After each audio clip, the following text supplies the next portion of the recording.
জয় গুরু, বন্দে পুরুষোত্তমম। শ্রী শ্রী ঠাকুর একদিন বলেছিলেন, দেখো, তোমাদের আমি একটা ছোট্ট কথা বলি।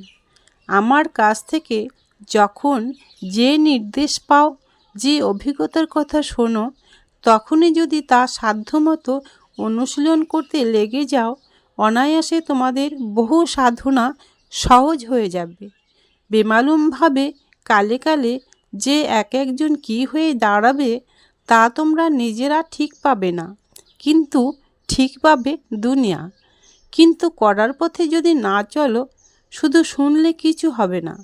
ওতে না জেনেও জানার অহংকার হতে পারে, যা চরিত্রকে আরও দুর্বল করে দেবে। ফল কথা করার মধ্য দিয়ে ছাড়া বোধও পরিপক্ক হয় না।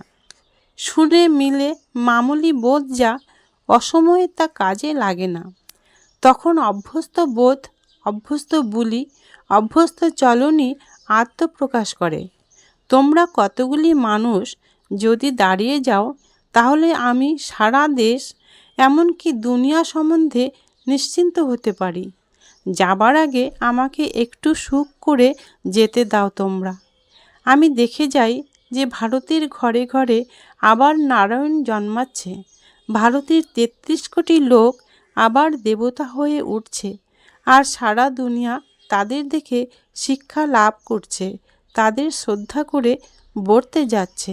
জয় গুরু।